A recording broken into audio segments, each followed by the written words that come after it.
இது என்னடா புது இடமா இருக்கேன்னு பார்க்குறீங்களா? ஒன்றும் இல்லை, நம்ம ஈச்சம்பாக்கத்தில் இருக்கிற விஜிபி மெரின் கிங்டம். இது என்ன ஸ்பெஷல்னா, நம்ம பக்கத்தில் இருக்கிற மீன் விற்கிற இடத்துல போய் பார்த்தேன்னு வச்சுக்கோங்க, கலர் ஃபிஷ்ஷு, அந்த ஃபிஷ்ஷு, இந்த ஃபிஷ்ஷுன்னு சொல்லி 1000 ஃபிஷ்ஷுங்க இருக்கும். ஆனால் இந்த இடத்துல என்ன பண்ணியிருக்கிறாங்கன்னா, நம்ம கண் எதிர்க்க ஒரு கடலில் இருக்கிற எல்லா வகையான மீனுங்களையும் நம்ம கண் எதிர்க்க வந்து வச்சுருக்கிறாங்க.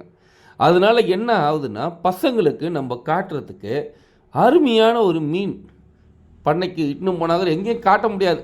ஆக்சுவலாக அந்த மாதிரி மீனுக்கெல்லாம் பார்த்திங்க வச்சுக்கோங்களேன், கோடிக்கணக்கில் அவங்க செலவு பண்ணி மெயின்டைன் பண்ணியிருக்கிறாங்க.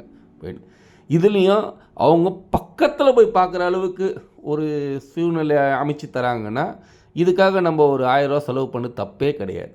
ஓகேவா? அது மட்டும் இல்லாமல் இந்த இடத்துல இன்னும் ஒரு ஸ்பெஷாலிட்டி பார்த்திங்கன்னா, நம்ம கிட்டேயே போய் மீனை பார்க்குறது இல்லாமல் அந்த மீனுங்க கிட்ட நம்ம நெருக்கமாக நின்று ஃபோட்டோ எடுத்துக்கலாம், அதுங்கிட்ட போய் பார்க்கலாம். அது மட்டும் இல்லாமல் அந்த இடத்துலையே மியூசிஷியனுக்கு ஒரு மேஜிக் ஷோ மாதிரி வச்சுருக்குறாங்க. இதில் இன்னொரு ஸ்பெஷல் என்னன்னு பார்த்தீங்கன்னா, அது உள்ள ஒரு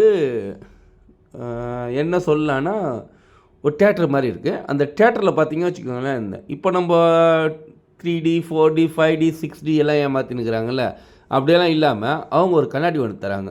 அது என்ன கண்ணாடினா, அதை போட்டுக்குன்னா ஆக்சுவலாக அந்த மீனுங்க நம்ம மேலேயே, ஓகே, அவனை மேலே பார்த்தா மேலே வர மாதிரி, கீழே பார்த்தா கீழே வர மாதிரி, சைடில் பார்த்தா சைடில் வர மாதிரி ஃபஸ்ட் கிளாஸாக இருக்குது. சும்மா சொல்லக்கூடாது.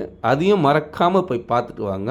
கண்டிப்பாக நீங்கள் குழந்தைய இட்டுன்னு போய் பார்க்குறதில்ல அவங்களுக்கு 100% சாட்டிஸ்ஃபேக்ஷன் கிடைக்கும். ஓகே, அதனால் நம்ம எல்லாம் யோசிச்சுட்டே இருப்போம், என்னடா இதெல்லாம் செலவாகுதுன்னு. செலவு பாட்டுன்னு ஆயின்னு தான் இருக்கும். அதுக்காக நம்ம என்ன பண்ண முடியும் சொல்லுங்கள்?